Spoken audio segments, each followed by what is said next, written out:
The political structure in China, with its one-party system, indeed it gives a unique way when the decision-making is reached at the central policy level, and that policy become a very important priority for all the levels down, and all government leaders will be judged their performance on also this environmental performance. So once decision is made, that can be implemented very quickly.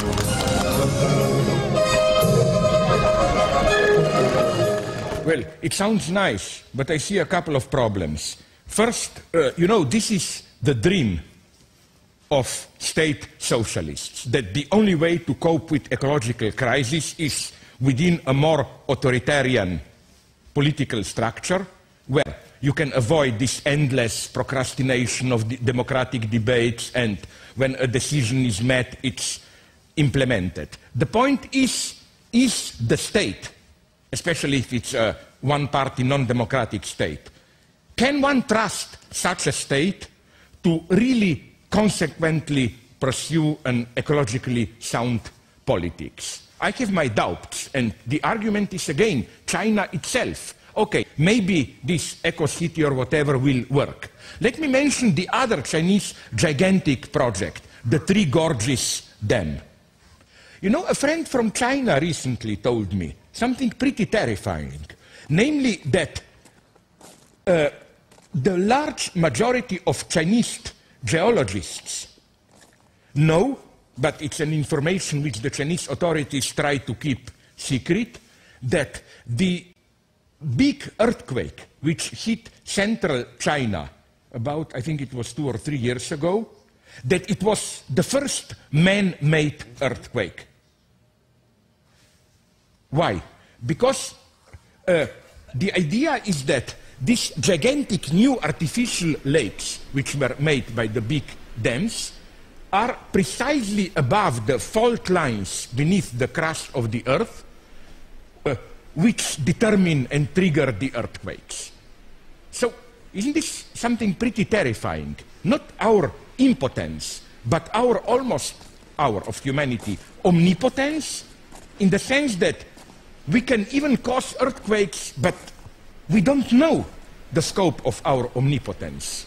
Which is why some ecologists have a beautiful idea, which is, I think, crucial if we are to confront properly the ongoing ecological crisis. That today we are, how you enumerate the geological eras, Pleistocene and so on, that we are now on the threshold of a new era.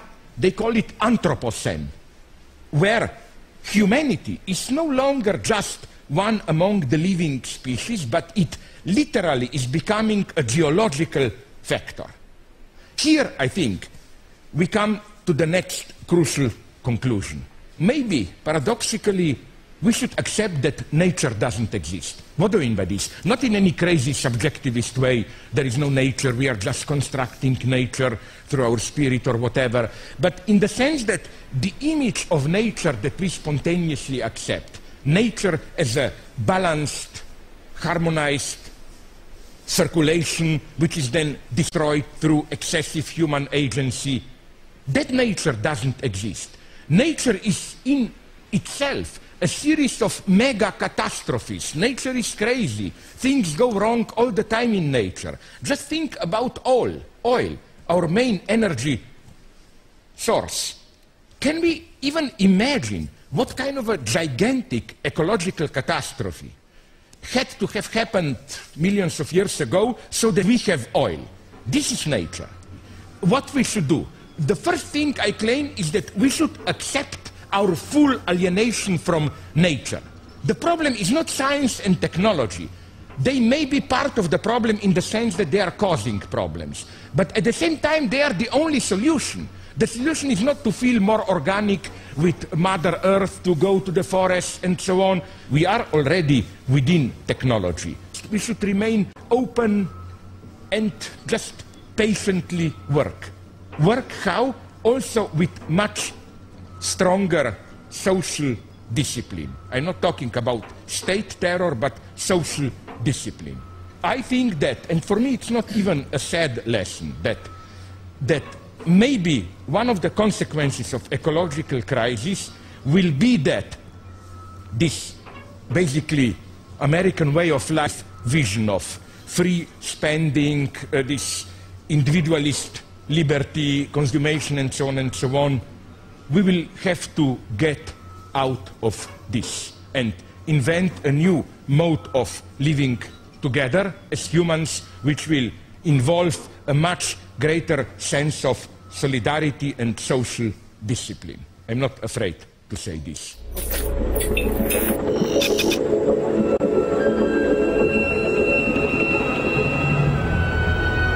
Another problem that's keeping us busy is the security issue, now culminating in the war in Afghanistan. Here's what former UN diplomat in Afghanistan, Lakhdar Brahimi, has to say about it. I think that the Americans mainly, frankly, were in Afghanistan for revenge. They were looking for the people who had attacked them, and they had no interest for Afghanistan. Now, not only the Taliban, but more and more Afghans are wondering, who are these Western troops here? What are they doing? They are bombing our villages. They are breaking into our houses, roughing about our women and children. What is this? This is the Russians all over again. So I think, you need, exit strategy by all means. I think you need to tell the Afghans, look, this is what we are doing, this is why we are doing it, and we will be leaving. You tell the Afghans that you are after Al-Qaeda. Al-Qaeda is not in Afghanistan anymore.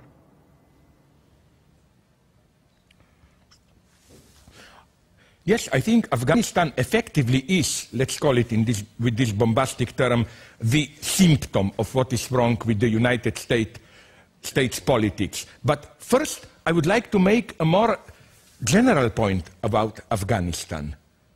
Afghanistan is perceived today as the ultimate fundamentalist country. Religious oppression of women and so on and so on. But my God, I'm old enough to remember 40 years ago, the same Afghanistan was probably the most tolerant and secular of all Muslim near Middle East states. It had a king who was enlightened, pro-Western, modernizer. It had a very strong local communist party which even took power in a coup d'etat. Then, when they started to crumble, Soviet Union intervened to throw out the Soviet Union. Americans helped the future Al-Qaeda and so on, Islamist insurgents. And it is through this process of getting caught into the global politics that Afghanistan became fundamentalist. So this is absolutely a crucial lesson. Today's fundamentalism is not a dark remainder of the past, whatever. It is generated as part of the global process. Now, I think the situation there is very complex. I agree that the Americans went there simply to fight an easy target.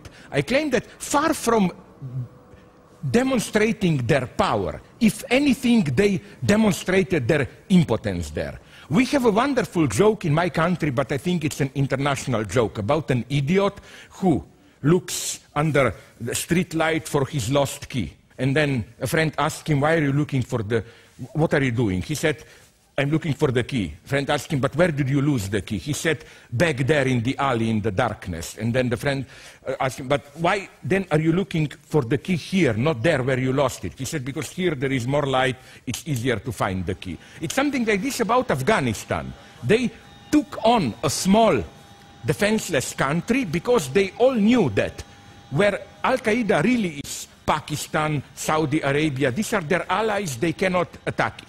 The problem that we have today in Afghanistan, which is a real problem, I understand Americans, it's easy to say exit strategy, but we all know with the corruption of the existing American puppet regime, if United States withdrew now, probably in the latest couple of months, Taliban takes over, and that's a fiasco which United States cannot afford.